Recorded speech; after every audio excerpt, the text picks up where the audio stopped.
Assalamualaikum warahmatullahi wabarakatuh.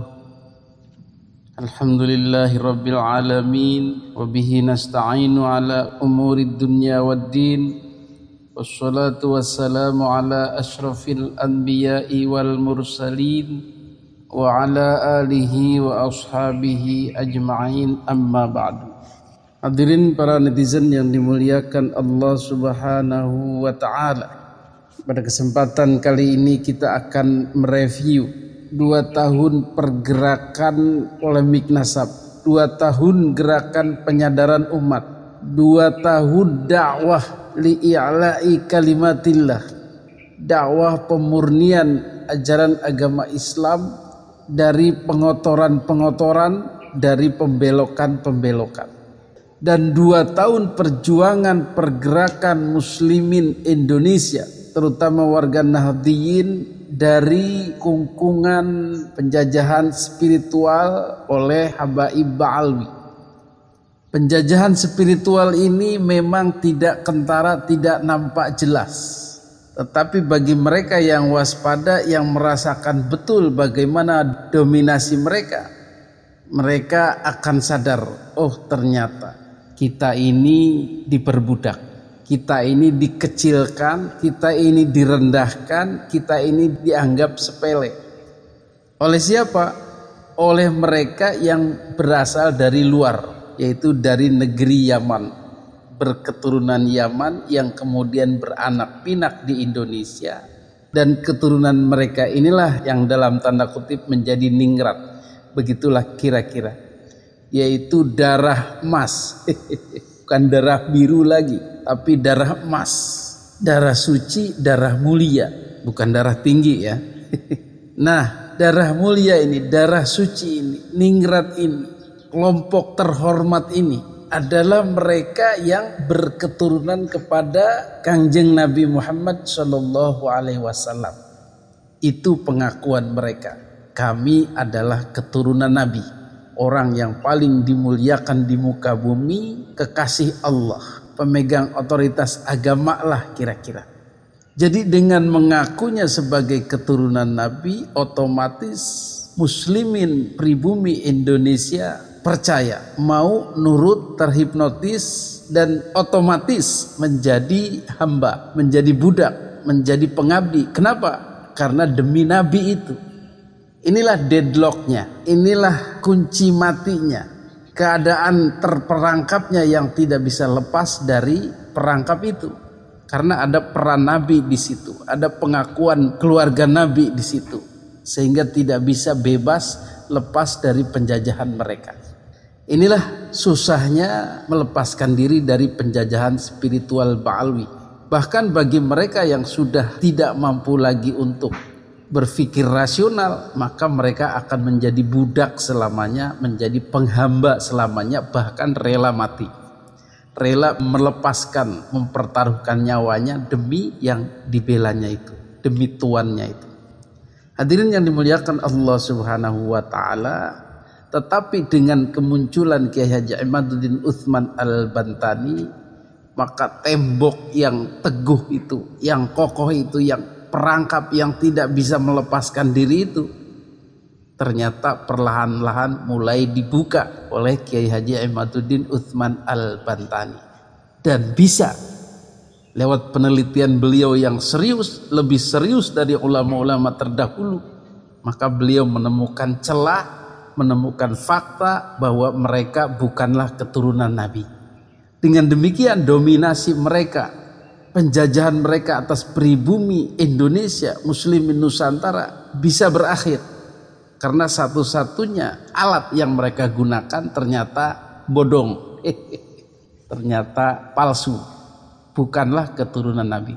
Sehingga dengan demikian kita bisa membebaskan diri. Alhamdulillah. Itulah jalan yang diberikan oleh Allah Subhanahu wa ta'ala, bahwa sesuatu yang menyalahi daripada agama ini akan terbongkar. Seandainya pun mereka keturunan Nabi, kalau menyalahi seperti ini digunakan untuk menguasai manusia, untuk menjadikan manusia menghamba kepada mereka, itu pun tidak betul, tidak boleh. Nabi tidak merestuinya. Apalagi ini yang hanya memperalat dan mengaku-ngaku. Suatu saat pastikan terbongkar. Betul? Hadirin yang dimuliakan Allah Subhanahu wa taala, maka tesis ini disambut dengan gegap gempita, dengan kebahagiaan, dengan semangat, dengan harapan-harapan baru bahwa kita akan bebas.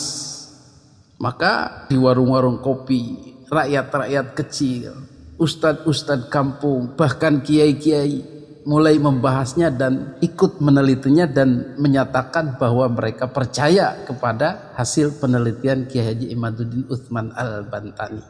Juga di kampus-kampus sudah mulai dibahas. Ada yang menjadikannya jurnal, ada yang menjadikannya skripsi, ada yang menjadikannya tesis. Dibuka sidangnya di depan umum, di depan para dosen, dan alhamdulillah terbukalah ternyata bahwa Habaib Alwi bukanlah keturunan Nabi. Juga di para politisi mulai membahasnya bagaimana ekses daripada dominasi Habaib Alwi ini terhadap tatanan sosial, budaya dan keagamaan masyarakat. Mereka menjadi inferior, mereka menjadi bermental budak, bermental kecil, menjadi minder dengan bangsa-bangsa lain.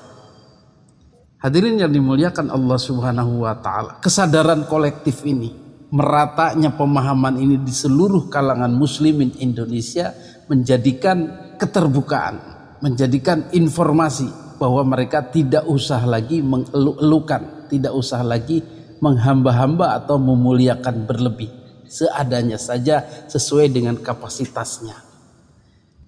Hadirin yang dimuliakan Allah Subhanahu wa taala, efek bom nuklir ini adalah juga kepada Habaib Alwi sendiri. Mereka juga mulai mengukur diri, mulai sadar diri bahwa tidak lagi petatang peteteng, tidak lagi merasa paling mulia, tidak lagi menghina-hina atau merendahkan kiai-kiai pribumi Nusantara. Mereka sekarang ini bahkan mulai takzim, mulai hormat, mulai mencium-cium tangan kiai-kiai Nusantara. Kiai-kiai Indonesia pribumi. Mulai ada rasa sejajarnya lah begitu. Kalau dulu kan tinggi saja. Bahkan dulu-dulu seperti Kiai Haji Ma'ruf Amin yang dibinatang-binatangkan oleh mereka, sekarang digandeng-gandeng, dicium-cium tangan. Bahkan sudah mulai mepet-mepet selalu membersamai kiai-kiai NU. Untuk apa? Untuk dukungan bahwa kami ini bukan palsu, kami ini bukan mendominasi, tapi kami ini orang baik-baik, orang-orang yang ikhlas. Hadirin yang dimuliakan Allah Subhanahu wa taala, demikianlah efek daripada polemik nasab yang terus digaung-gaungkan, terus didakwah-dakwahkan oleh kita semua, baik oleh kiai yang sudah sadar, baik oleh santri, para pejabat, maupun oleh para dai-dai, youtuber, tiktoker, facebooker, Instagram dan lain-lain. Semua sama-sama berdakwah, sama-sama menyebarkan kabar gembira ini, sehingga lambat laun masyarakat kita akan terbiasa dengan Habib ini, tidak merasa wah, tidak merasa paling suci mereka itu, biasa saja. Dan dengan demikian agama menjadi kembali bahwa manusia itu tidak harus dimuliakan karena nasabnya, tetapi dimuliakan karena akhlaknya, karena kapasitas keilmuannya dengan akhlaknya yang sejalan itu. Itulah sehingga pada akhirnya agama ini kembali kepada jalurnya yang benar. Tidak ada lagi khurafat, dongeng-dongeng, tahayul yang membangga-banggakan kelompok tertentu yang dikarang-karang. Tidak ada lagi. Tidak ada lagi orang nanti mencium-cium kaki bangsa lain demi mendapatkan syafaat, demi mendapatkan keridhaan, demi mendapatkan berkah. Tidak ada lagi.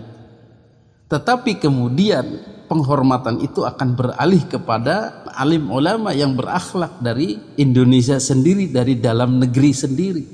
Itu wajar karena mereka menghargai keilmuannya, keulamaannya, ketokohannya. Tetapi yang tidak wajar ini orang bukan siapa-siapa, tidak ada ilmunya tetapi diagung-agungkan sedemikian rupa sehingga masyarakat tidak tahu bahwa ini orang-orang bodoh. Ini yang berbahaya dan tidak boleh.